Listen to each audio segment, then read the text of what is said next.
What's up, everybody? Have I got a beautiful, beautiful video today, fitting perfectly for the subject on my channel, how it's been going, how it's been growing, and all that stuff. So I appreciate the all you guys subscribing to the channel and everything. But let's get to it.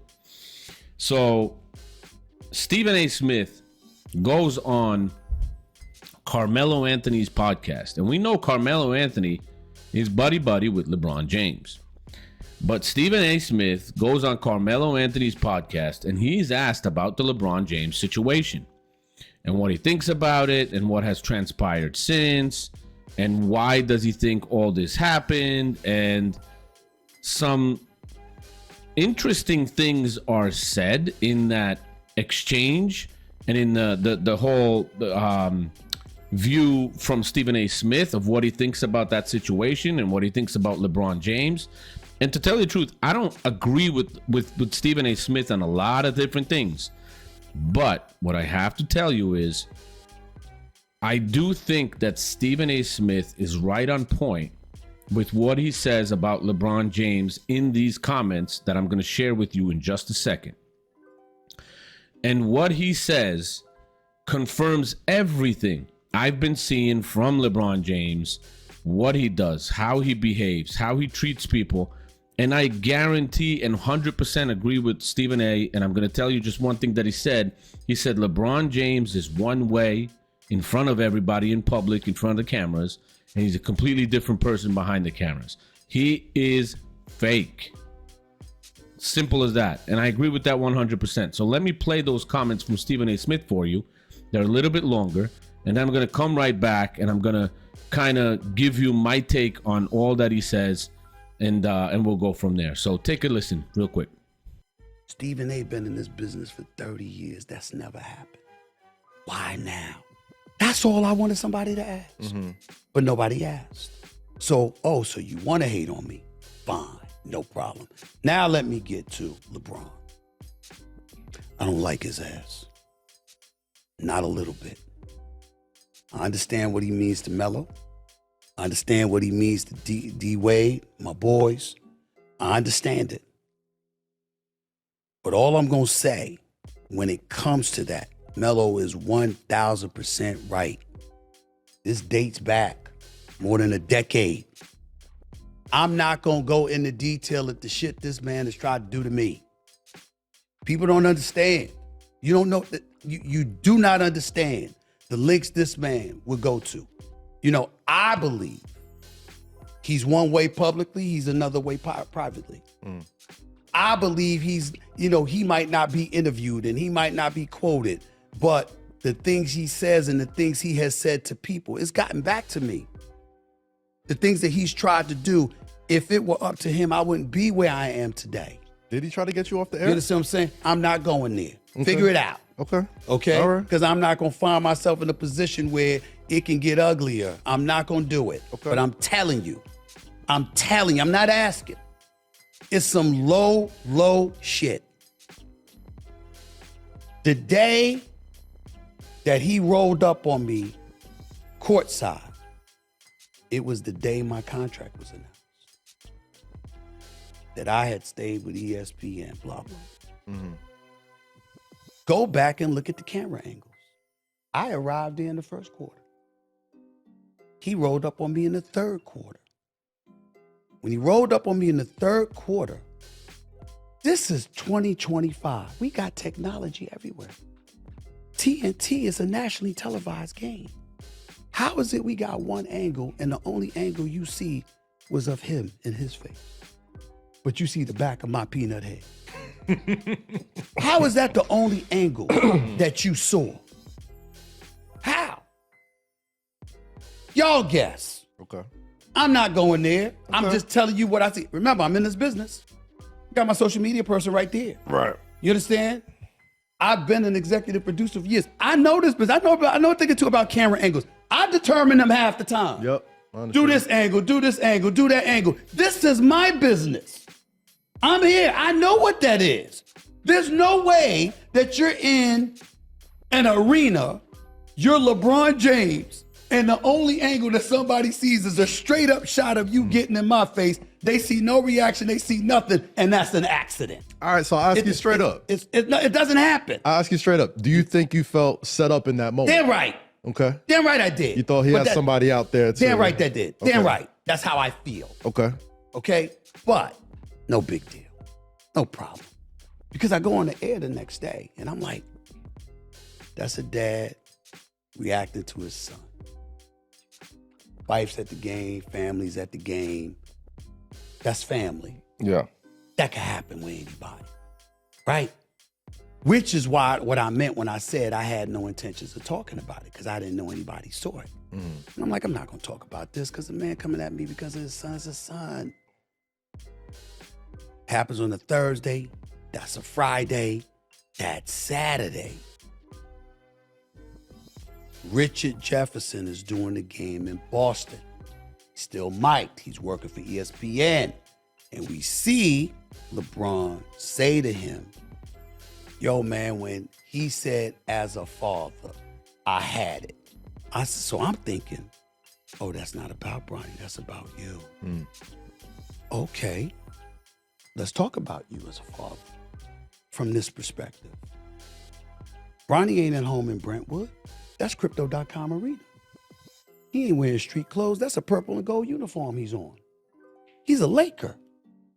It's my job to cover the NBA. It's my job to cover basketball. I just told him, Melo, I ain't see Cayenne play. Because I know that if I walk into an arena to watch his son play, everybody's going to ask me, how do I feel? Not just about him, about Melo's son, who's my boy. I know that if I walk into an arena to watch Bronny play, they ain't gonna ask me about Bronny. They're gonna ask me about LeBron's son. I don't think it's fair to the kids. So I never went. I never once saw Bronny play in high school, ever. Everybody was talking to me about it. I never watched. I wouldn't go because I wanted to show LeBron James and his family that respect. Because I happen to think that Savannah is the first lady of basketball. I think she's wonderful. She's just a wonderful, wonderful human being. Indeed. And it actually breaks my heart that I could have done anything to make her upset. With Gloria, his mom, who has always been wonderful to me. Wonderful people. I got nothing to say about them. I got nothing to say about Bronny, who I think could be an NBA player someday. I think he continue to develop in the G League and then ultimately coming up here working out with the team, stuff like that. I think he's got a chance, right? Which is what I said. Right. Okay? So, Rich Paul, Maverick Carter, Randy, for years, nothing but respect, always been cool with them. I know where their loyalties lie. It should. Do you? No problem. But I'm looking at it and I'm going like, I never watched him in high school. I wasn't the one that said I ain't never seen no All-American averaging 14 points a game. No, McDonald's All-American averaging. That was Kendrick Perkins. I wasn't the one out here talking about Bronny. That was other people. He goes to USC. He has the heart ailment. Our heart goes out to him. We praying that he's going to be okay. We turn around. We go from there.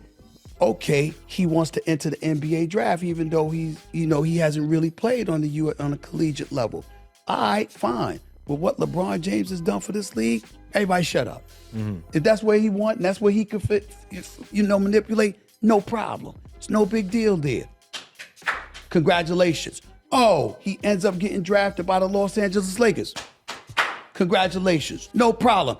Oh, he ends up being there opening night. That father-son moment with Ken Griffey Jr. and Sr. in attendance. I was there at the game, standing up, clapping. No problem. It became a problem when this brother was in the G League, and then the next day, J.J. Redick decides to bring him in the first quarter and ask him to guard Tyrese Maxey. Yeah. Go back and watch the film. Yeah. Tyrese Maxey, if you could literally feel or see somebody drooling at the mouth, give me the ball.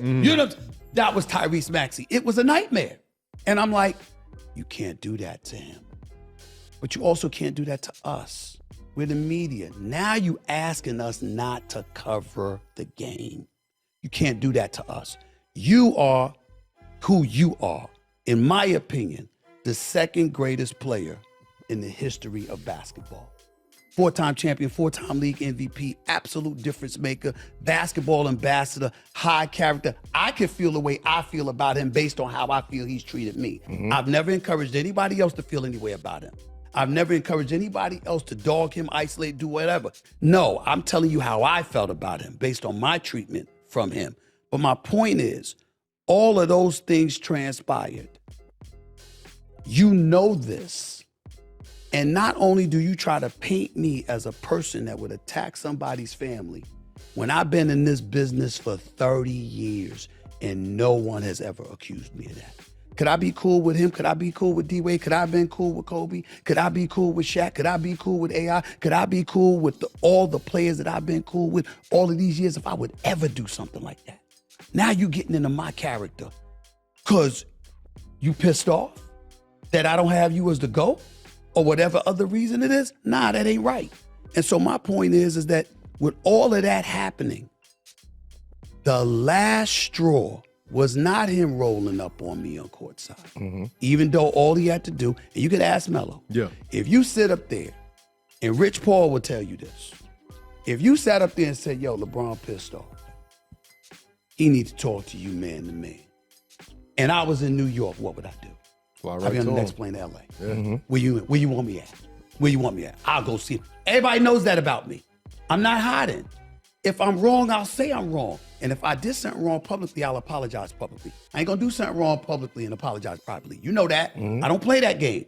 You own what you own. That's me. That's been my reputation for 30 freaking years. And then you gonna turn around and come on ESPN with Pat McAfee, white boy who comes on after First Take on the channel that I've worked on and starred on. I have the #1 show for 13 straight years and counting. There ain't a day, there ain't a week, ain't a month I've lost. You gonna come on my channel on a show that comes on after me just to dog me? Nah, we ain't. And what you dogging me about? Be a man. Yo, I don't like him either. Cool. Nah, I have to protect my family. That's the narrative you playing. Yo, bro, when I tell y'all, you can't measure the level of how pissed off I have been over that. There is no level of disrespect that has ever been accorded to me in my life or for what he did, more so than what he did. To try to paint me as somebody who would attack somebody's family, knowing I've never done it, I can't tell you how offensive I find that. So to me, that was the last straw. And as a result, I said, yo, we don't like each other. Let's stop this nonsense. Yeah, we got to be professional, but we can be professional and honest. I don't like your ass. You don't like my ass. I got it.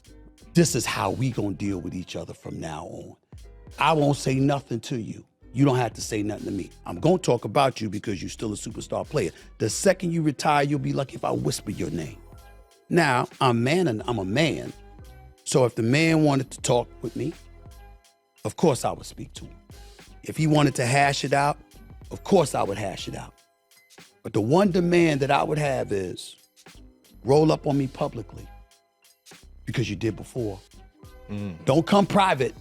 Don't come private. I'm not talking about. But that's not what men do. Oh, no, that's what I'm saying. But that's my point. Well, I'm not talking about publicly to have the conversation. Yeah. I'm talking about roll up on me publicly and say, yo, man, I want to talk to you. Okay. You see what I'm saying? Okay. Don't hide and have a private conversation with me that nobody knows about. They don't have to know what the conversation is. They don't have to be there. Nothing like that has to happen. But what you're not going to do is roll up on me publicly, but then privately, you're going to want to talk to me and nobody knows. After there's no question that I was disrespected. And then you got these fools out here that want to talk about Stephen A, sellout, Coon, all of this other shit. You know my resume? You know how many black people I've been helping? See, that's the one thing I wanted to jump on. I mean, because what are you it's like, talking about? Because when you and LeBron, the issues y'all two have, I think bigger than y'all two. Bigger. It's I hate seeing both of y'all like pillars of y'all industry Right. at odds. Let me tell you, know what I let me mean? respond to that. Let me tell you what I don't like about what you just said. Okay. If I didn't respond the way that I responded, how would y'all have said about him rolling up on me in public like that, trying to punk me? Man, he punked Stephen A on TV, all that. But I'm saying is, Yeah. nobody would have said nothing. He'd have been laughing and be like, yeah, he should have done that. You know what I'm saying? Or some shit like that. You know what I'm saying? Along with everybody else. Everybody would have been having a good old time. Right. It's taken on a serious tone because I've attached a level of seriousness to it. Because even though people talk about, I don't let it go. No, I don't talk about it unless I'm asked. But the reality is I'm not hiding from the confrontation. You think ESPN wants this? You think ESPN likes this? They love LeBron James. He's great for ratings. You think SiriusXM want me doing that? I don't care. You're not getting away with that with me. He caught me by surprise before. I assure you that will never happen again. It will not happen again. You're not getting away with that shit. You can go on with your life. I'm going to go on with mine. But I can assure you, I am ready for whatever confrontation is going to come my way. Damn, that was a long comment. So sorry if it was too long for you guys, but I thought that the whole context of what he said was actually needed for this video to make as much sense as it can make. So there's a lot of points that he made here, and I'm going to try to get to at least a couple of them, the most important ones. One, which really stuck out to me, was that he said that he was literally set up. There's only pretty much one angle of the confrontation, and he was set up in a way where nobody knew it was going to happen. And I think if I remember the video correctly, when LeBron James got off the bench, it seemed like he I don't know who he was talking to. I didn't rewatch the video. It was months ago. I don't remember. But I believe that what happened is he said something to somebody or somebody said something to him. It almost seems like, all right, we're all set. Let's go. So he goes up to Stephen A. Smith, does the whole thing. And it's made to look like LeBron scolds Stephen A. and just literally walks away from him. Just get the hell out of here. Get the hell out of my face. Kind of like that. And I didn't like it then. I still don't like it. I think Stephen A. Smith is 100% on point and on the ball about LeBron James. The one thing I don't understand is when Stephen A. Smith says that LeBron James is one way in public and one way in private, and then he says he's a great character guy. I don't believe you can be fake in either of those setups and be a great character guy. A great character guy is a genuine guy everywhere, a genuine person. That's a great character guy. LeBron James is not a great character guy. He's just not. He's not a great character guy. In my view, he's not even close to that. And there has been so many different instances, not only what happened with Stephen A., how he handled situations in his career, how he handled leaving teams and stuff like that, and interacting with players on his teams and players not liking to play with him or liking to play with him. I'm thinking about Kyrie Irving wanted to get the hell out of Cleveland because he couldn't stand them. Even though they got a title, he just couldn't stand them. You won a title, you could go for a second one in a row. You just want to get the hell out of there because you can't stand the dude. And Kyrie Irving is not a perfect person, but I think he just speaks his mind. He's just a genuine guy.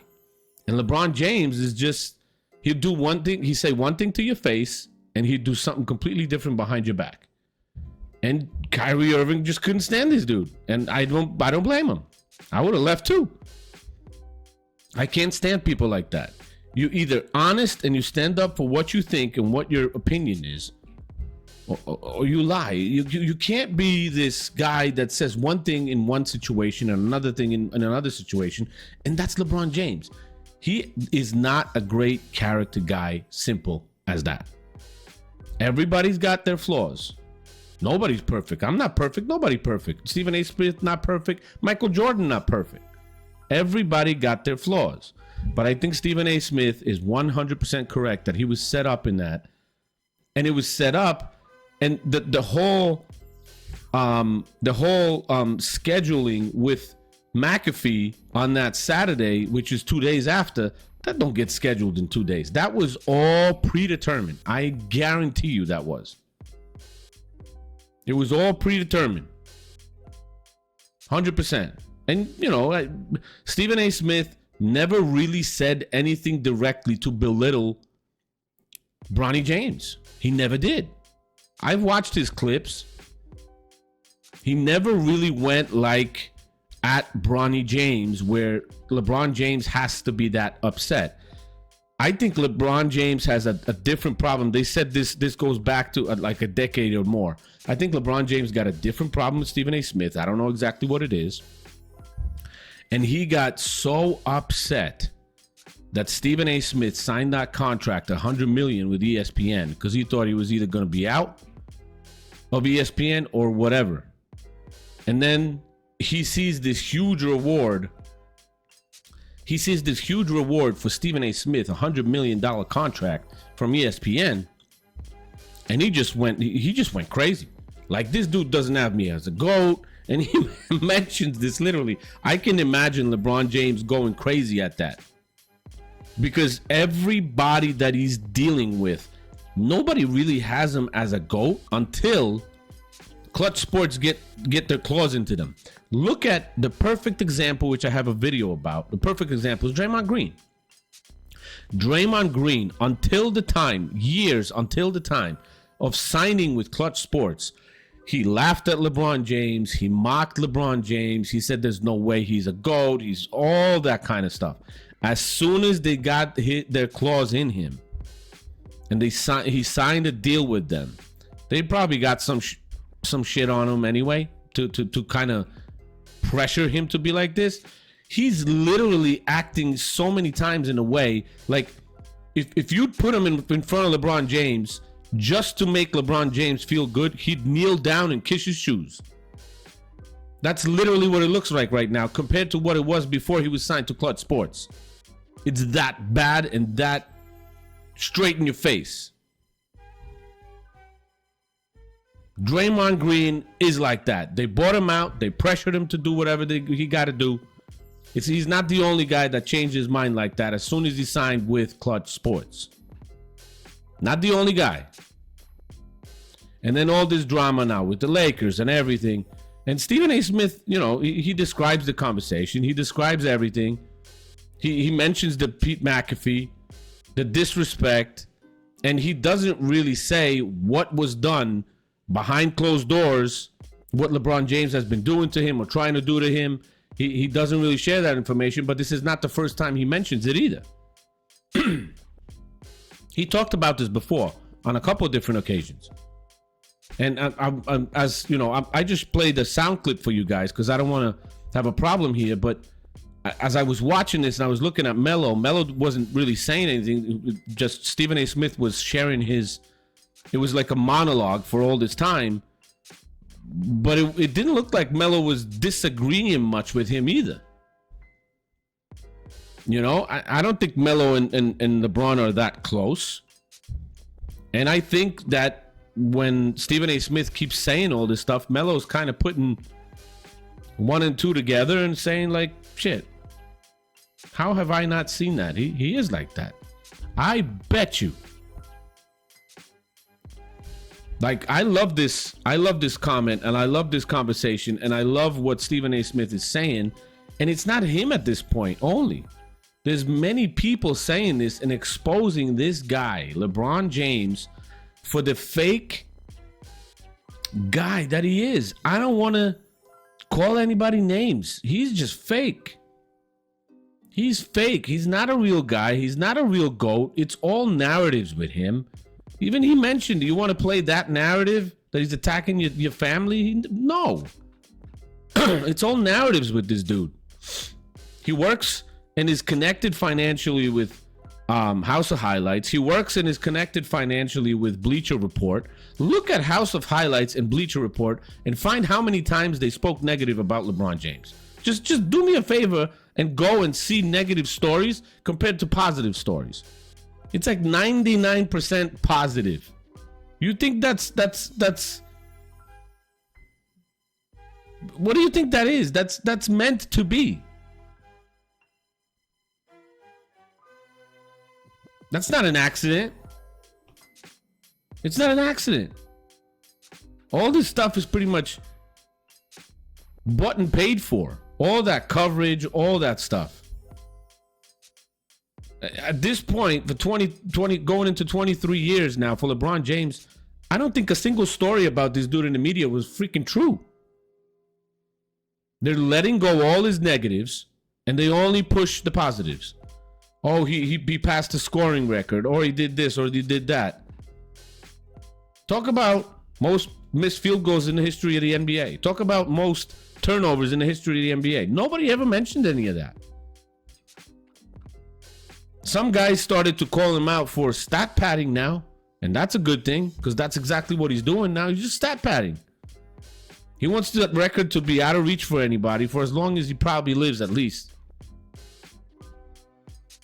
But it's BS, because it's all been achieved in a much softer era. I mean, Kareem Abdul-Jabbar played in a physical freaking era. 2-pointers. 2-point shots getting all these points. This dude is playing in a softer era, faster basketball pace, shooting 3-pointers like 8 to 9 a game. I mean, in the 90s, Reggie Miller was a 3-point specialist. He was taking 9 a game. A 3-point specialist in the 90s in the NBA was taking 9. LeBron James takes 9 a game. That's how the league has changed. It's not the same thing. In my opinion, and I've made a video on this too, Kareem Abdul-Jabbar got robbed on that record. Because it wasn't crossed with the same rules. James should have gotten double those points to actually be it worth the same. It's just ridiculous, man. After hearing all this, I want you guys to share your comments on it in the comment section, and I'd like to listen and read what you guys have to say, because this has been crazy. I like it. I just saw it. I didn't even know it. I just saw it. I didn't even know it. But this is great. This is great. I'm glad they did this.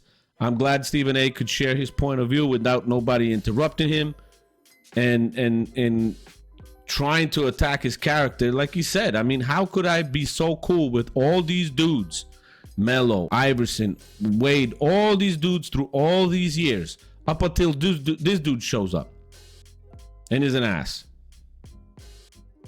He doesn't like something, so he just wants to destroy somebody. Get the heck out of here. I can't wait till this dude is out of the league, man. I just can't. Can't wait till he's out of the league. We can stop talking about him. I mean, I'd rather my channel have less views, seriously, because it's not the only thing I do. I like this. I like doing this. I love doing this. I love talking basketball. I love sharing my opinion. I'm not doing this for freaking money. I like talking about basketball. That's why I'm honest. I'm not here to get paid for shit.